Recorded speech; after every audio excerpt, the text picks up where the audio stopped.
going to be doing a beer tasting of 3 different beers. And then after we do the beer tasting, we're just gonna chill out for a little bit together.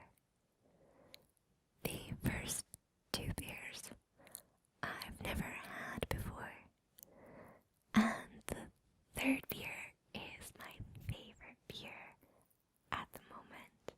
So that is my safe beer for tonight. And yeah, so let's get started. The first beer is Zumbar Chocolate Coffee Stout. It's made by New English Brewing Company. It's from San Diego, California, so it's a local beer. The description says, a collaboration of flavor and passion. Zumbar Chocolate Coffee Imperial Stout showcases the deep, mellow softness of real 72% cocoa Belgian dark chocolate, skillfully balanced with Zumbar's handcrafted, locally roasted coffee. El Mundo, a blend of Indonesian and Latin coffees, is combined with the chocolate and literally immersed in our silky smooth imperial stout. Artisan coffee roasters, Zumbar coffee and tea mirror the craftsmanship and dedication we strive for here at New English Brewing. As we are also neighbors, it seemed like a natural partnership. Chocolate, coffee, and beer.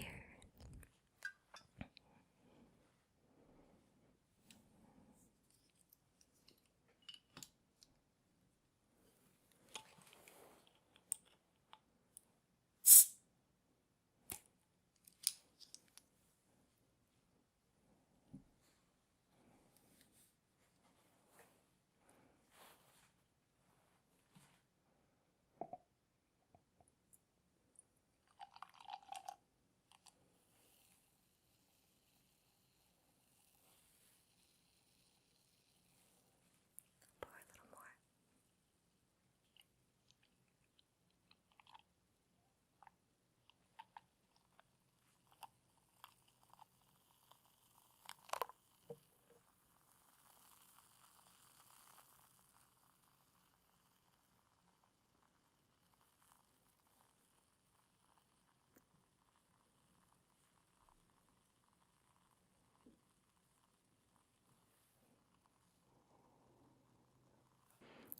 I like to read the descriptions and reviews of mostly everything, but especially for beer and for wine.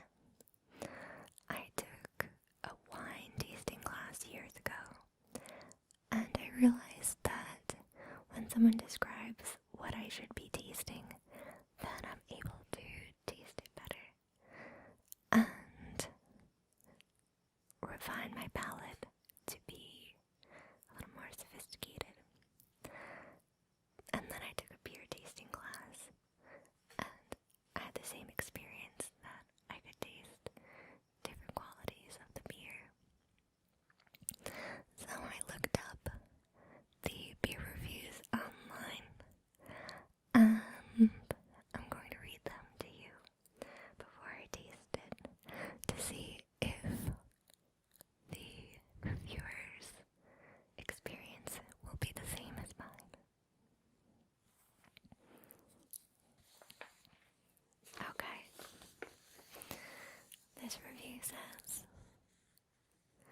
Zumbar coffee is some of San Diego's best, so I am quite excited for this one. Pours fairly vicious, black with a thick swatch of mocha brown head. Retention is quite good, and dry as it may, lacing just doesn't want to stick on the glass. Bittersweet chocolate and mild roasted coffee intermingle with quite a bit of dark fruit, licorice, and floral hops.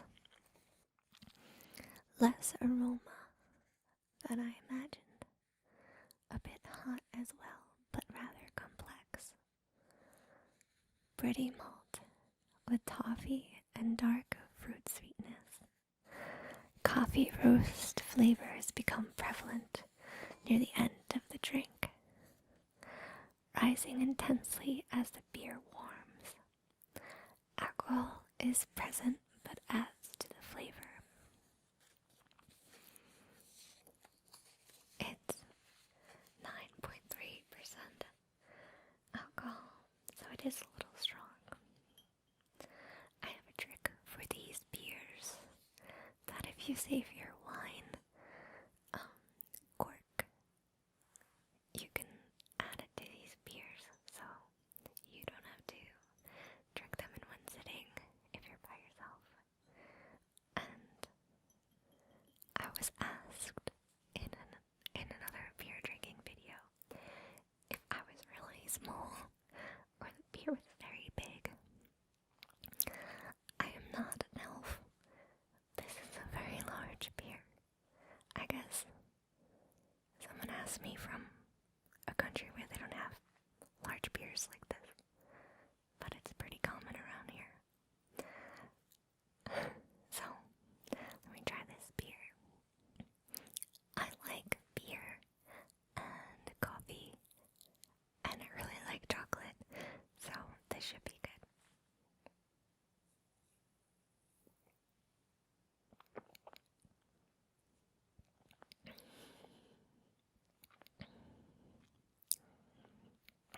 I'm trying to taste all the things that the guy said I should taste.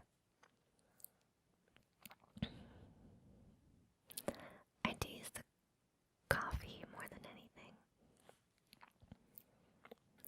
I guess it could taste kind of like a mochaccino. I don't taste the licorice though. Maybe as I drink.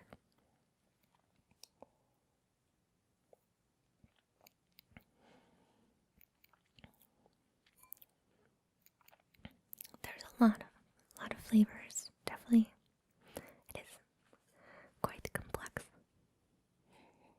I think the aroma is pretty strong. They said they thought it would be stronger, but I think it's pretty strong.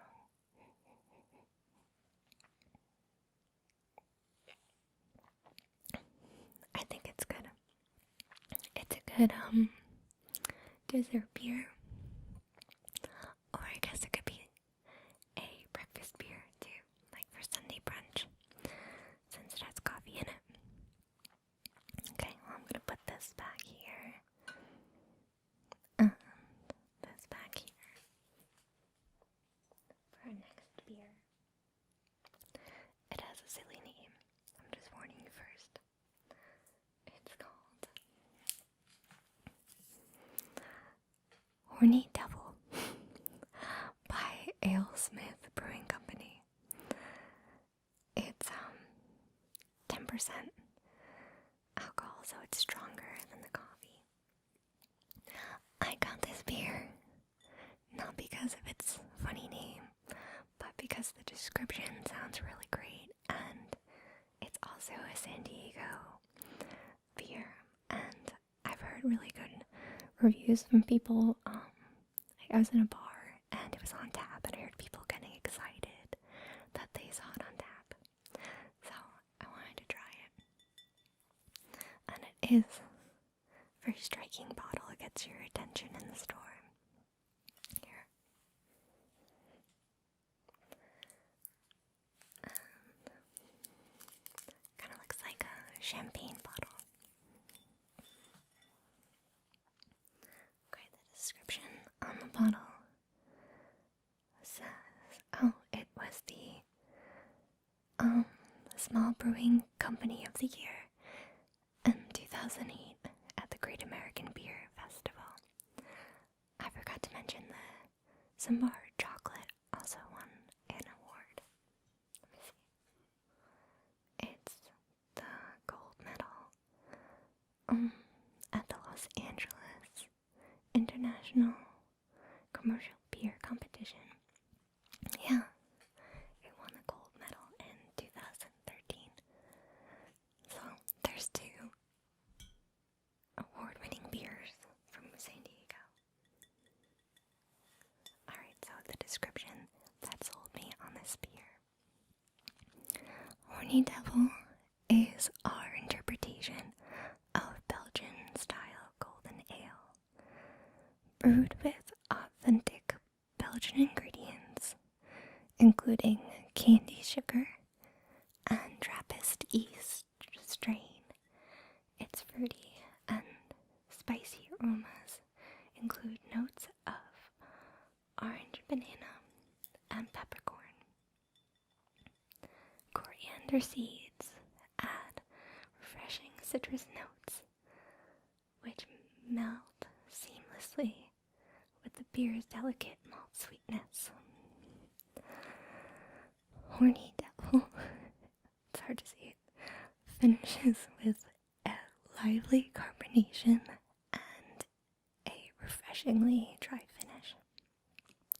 Just sounds delicious. So I'm not sure. I think there's gonna be a cork inside.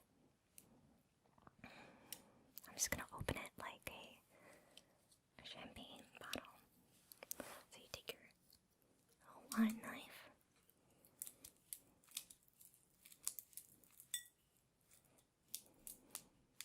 It's not sharp at all.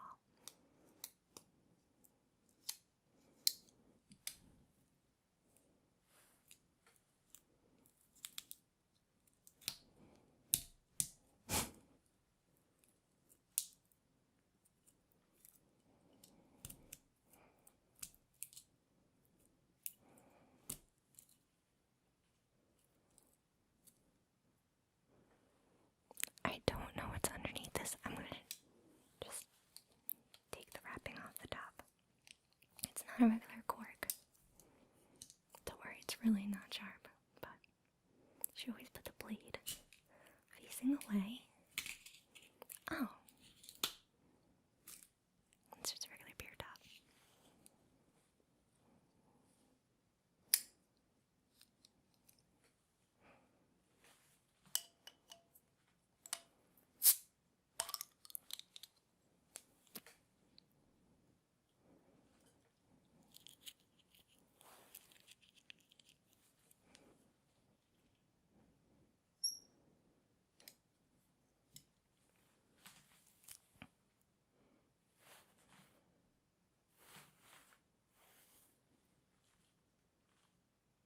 Oh, it has that nice little smoke coming out of it. I don't know if you can see it.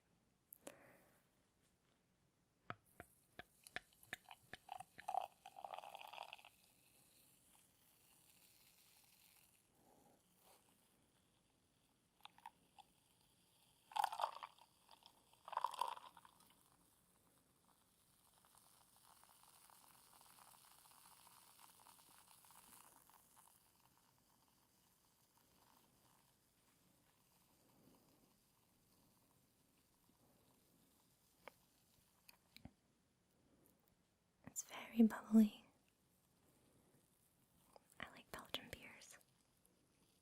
I have a Belgian glass, but I only have one of them, so I use these stemless wine glasses, just so they have 3 of the same glasses. I used to have 2 Belgian glasses, but one of them broke, so these are my new glasses. They're a little more sturdy.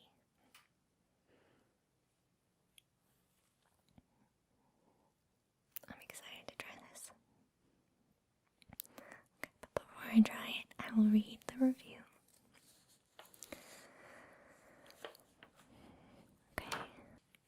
Okay, this review has it broken down into different categories. The categories are appearance, smell, taste, mouth, and overall review. The appearance is orange brass coloring with good clarity. Reveals a fine, misty rise of effervescence within. An eggshell white head about at 2 inches height shows a strong rate of retention while being mostly lasting throughout the course of the drink. A near complete sheet of lace coating suffocates the inner vessel walls. That was beautiful. I didn't pour it so that there'd be a big head. I poured it a little softer. I guess I can add a little head to it.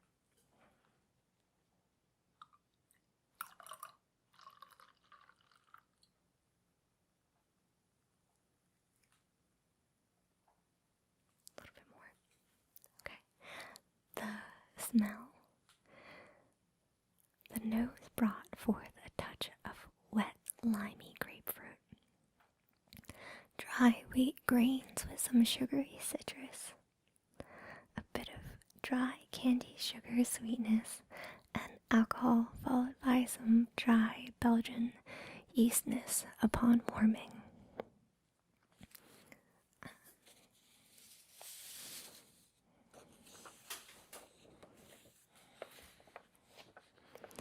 The taste is tart apple flavor, some cinnamon, spicy alcohol, fruitness of cantaloupe, and banana yeastness, semi-dry pear, dry spicy Belgian hop warmth with some cloves.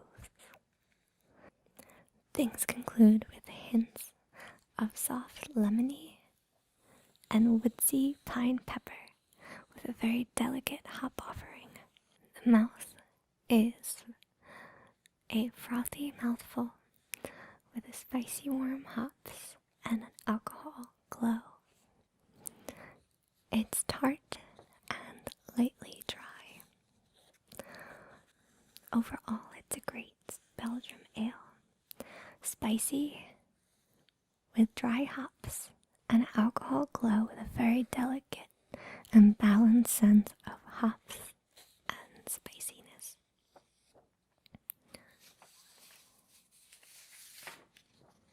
Okay, I've been anticipating trying this.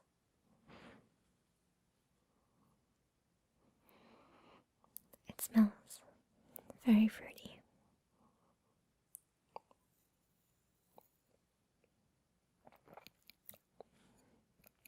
I would say I taste and smell banana, which I really like. I love banana beer.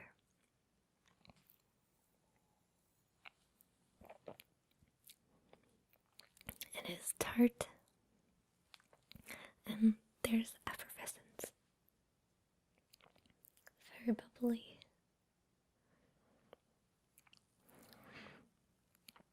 It almost tastes like a wheat beer, but it's a little lighter.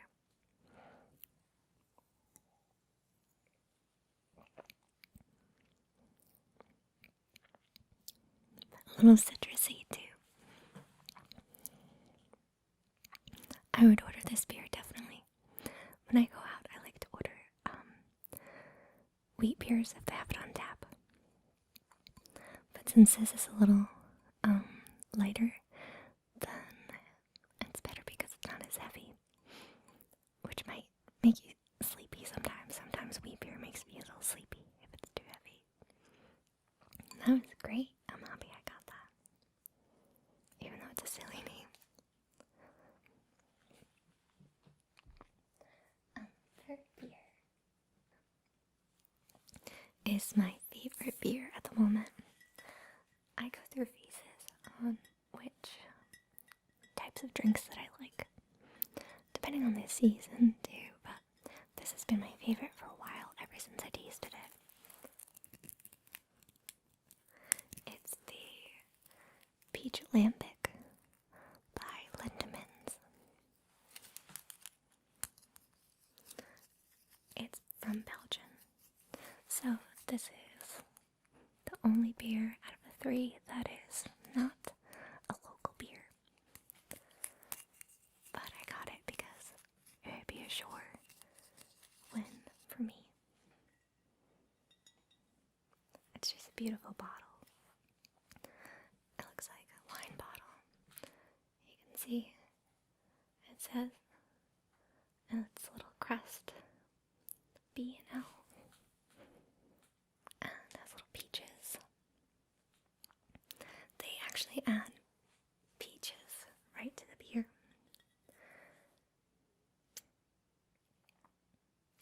It doesn't say the alcohol percentage on it, which is a little weird. I guess they don't really do it in Belgium. They don't have to, I guess. I say peach, but I think you say pêche in Belgium. I think I'm saying that right. I don't know if anybody speaks Belgian. So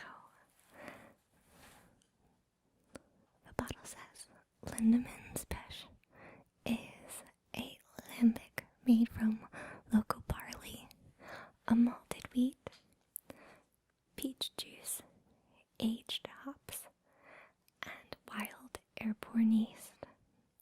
The brewers add no yeast.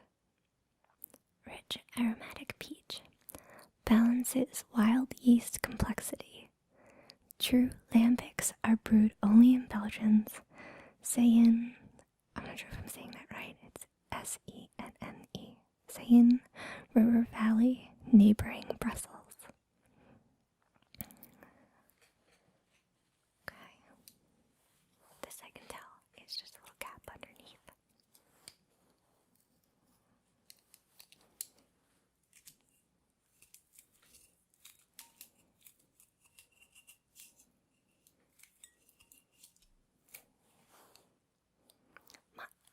My wine key isn't sharp. I don't know if anybody at home has a sharp wine key, but mine is not.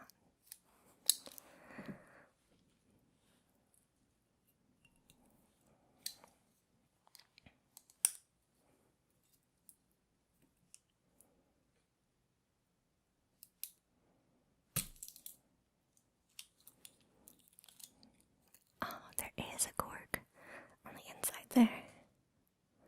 I haven't got this in a while. It's kind of neat. That way I can use a proper cork if it still fits.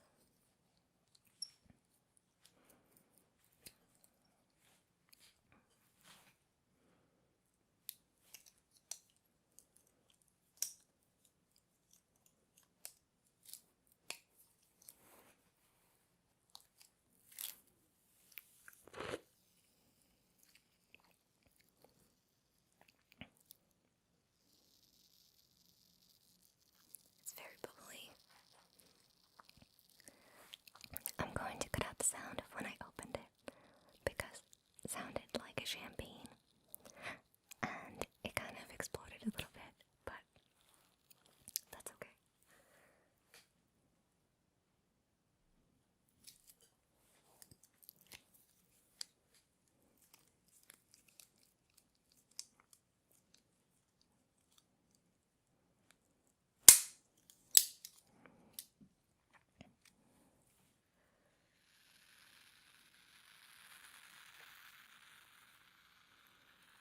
It's so bubbly. It's really loud. I haven't even poured it.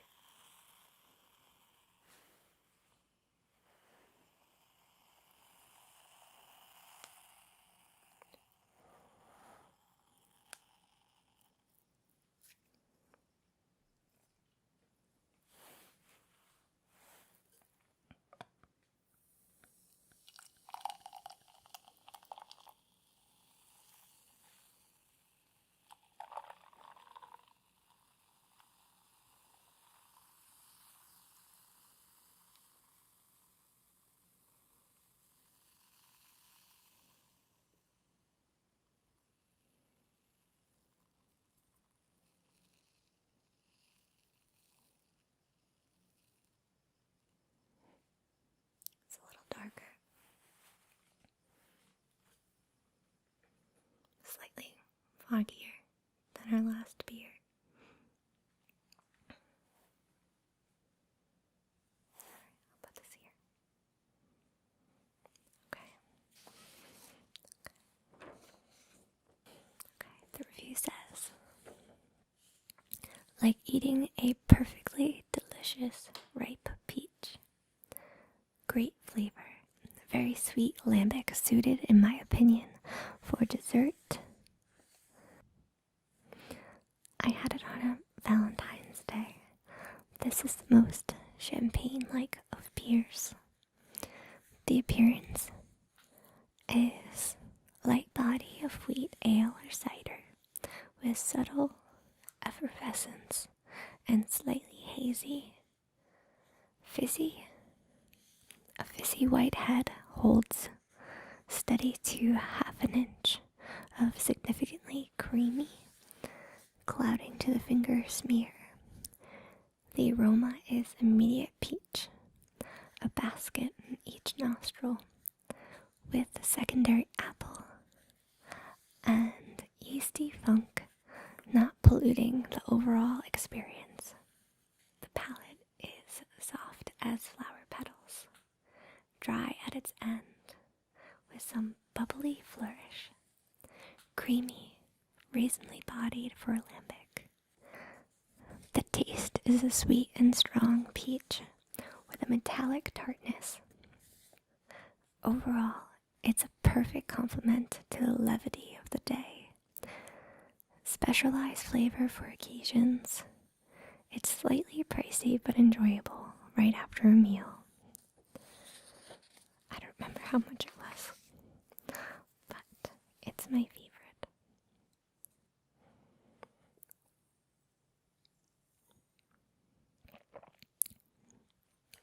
It's so good. It's similar to a cider, but it still tastes like beer as like an aftertaste.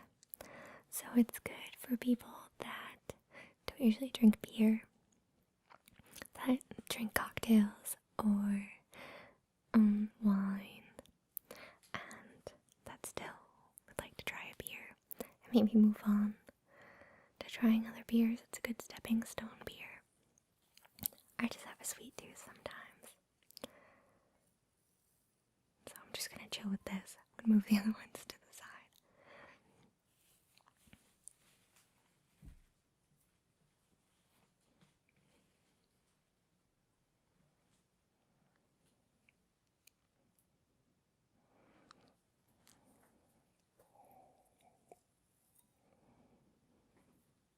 I didn't plan it, but I noticed that these flowers I picked, they look like little peaches, the orange and red. Okay, I have these really huge matches for my fireplace. I brought them because I thought they would be more fun. They're made by Diamond. They're good for lighting barbecue grills, fireplaces, stoves, candles. When you have a candle that's those big votive candles that could do low. Campfires and more. We're gonna do and more today.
multiple requests to talk about anxiety because I mentioned in my channel update video that I do have anxiety.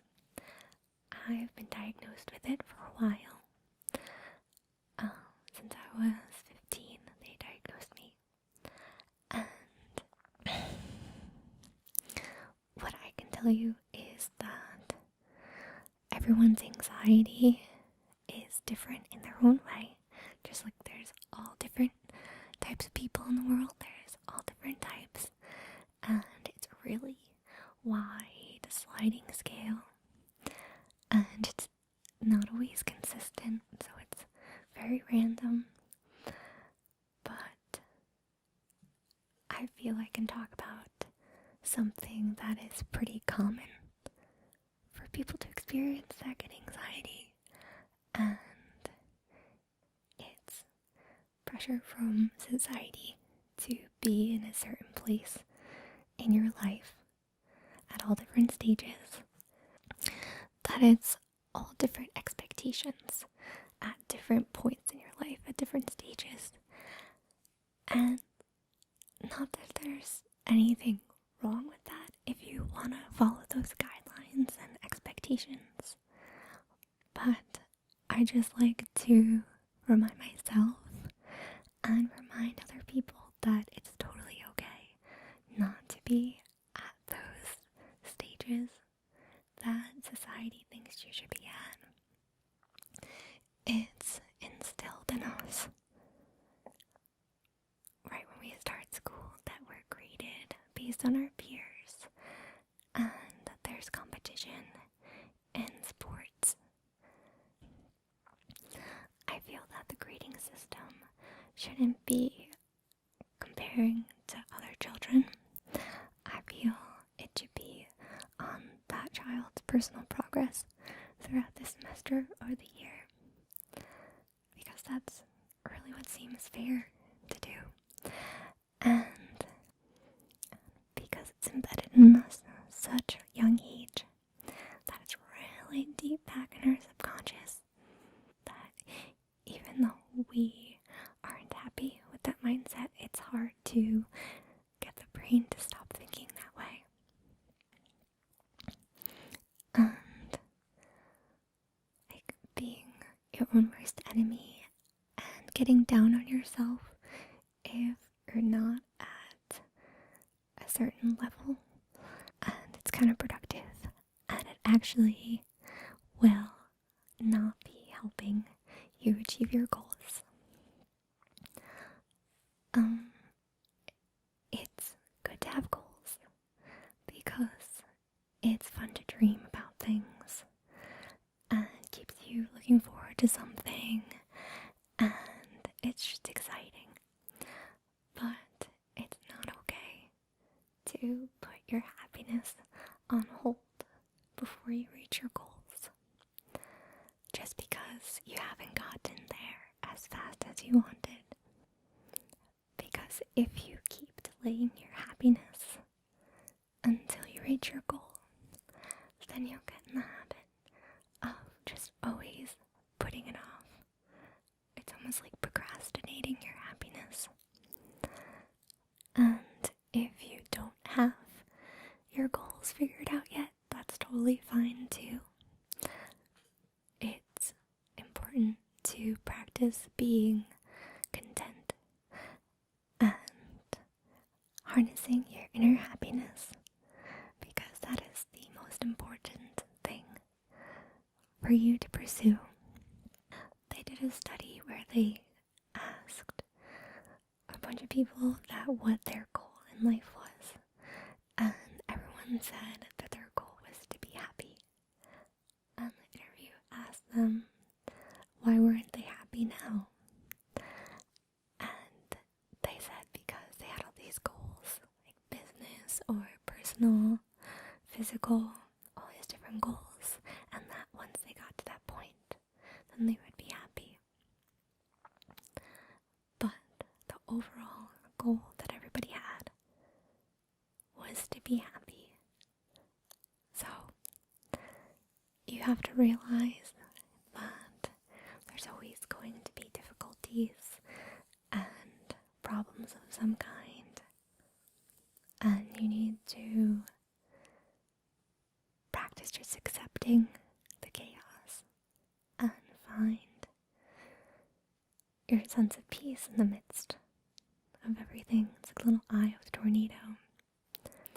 The man that directed Ace Ventura's Pet Detective, he was an overnight success in the late 90s, and when he moved into his mansion, he realized that he wasn't any happier than he was before he lived in his mansion. And he eventually moved out of his mansion and into a little cottage. And now he bikes to work instead of taking a limousine.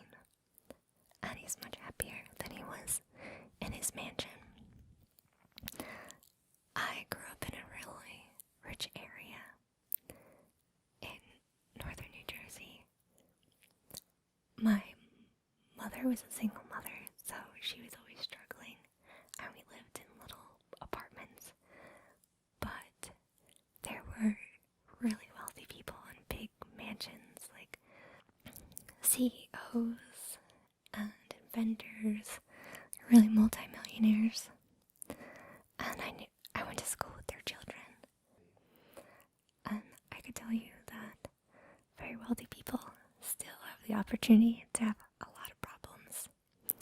I'm not saying that they all had a lot of problems or that they all were unhappy, but there were definitely some families that were unhappy, even though they had elevators in their houses and really well off. So, happiness has to come first, and then you'll enjoy reaching your goals and enjoy the ride more because you'll be in a good mood and people will want to be around you more because you're more positive and you're more fun to be around, and then you'll make the right kind of connections to make those goals happen. But it won't be your happiness depending on it. Those extra things will be a bonus instead of the formula to your happiness. It can be challenging to break the mind pattern because we've been instilled with delaying our happiness to be more competitive. But there's been a study to try and make the mind more positive through repetitious thought by having affirmations or mantras repeated every day has been proven to increase your positivity and happiness. I am creating a daily Cosmic Tingles email where I will send every morning a affirmation, mantra, or inspirational quote from my camera phone on my iPhone. And I hope that it will give people the opportunity to change their lives to be more positive and to be in a more uplifted mood. It's going to be on my Patreon site as a reward if anyone would be interested in that. And other advice that I have for dealing with anxiety would be to listen to music. I mostly always have music going in my house. It's actually a weird feeling when I videotape because the house is so quiet for so long. And I also like to watch comedies or cartoons. Sometimes all I need is to laugh a little bit and it can kind of snap me out of it when I'm like getting anxiety, then the best thing for my friends to do is not to talk to me seriously, but to try to make me laugh. That helps more. And also, I know it sounds cliche, but to exercise really helps. It doesn't have to be running or jogging, but that helps me. I really like the repetition and trance you go into when you run, and it gives you like that natural runner's high. But it could be jumping jacks or dancing. There's dance therapy, and hula hooping can be very good for exercise and also be very therapeutic. My mom just started hula hooping, and she did it all winter inside, and it really was fun for her to stay active. And another thing that helps me when I'm feeling anxious is to think of supernatural things. It helps me step outside of my situation and think about how mysterious and magical the world is around me, and that I shouldn't sweat the small stuff or get caught up in common daily drama that happens to everyone. And it really became a big part of my life when I first saw a ghost when I was 16. I was living in this old house built in 1776 with this big white wraparound porch, and there was 2 apartments in the big house. There was the main apartment, and then the second floor was a little apartment. It was the old maid's quarters of the house, and that's where me and my mom were living. And one night, I was coming home late past curfew, and my friend Dave dropped me off in the driveway, and I very quietly, very cautiously walked up the lawn and walked up the stairs, trying not to creak the wood staircase. And as I was walking up the porch, I saw something from the corner of my eye at the end of the porch. At that point in my life, in that house, I was seeing a lot of things from the corner of my eye, big shadows of people being there, but when I turned, they wouldn't be there anymore. That night, when I turned my head, the shadow was still there, on the side of the porch, with his hands wrapped around the railings.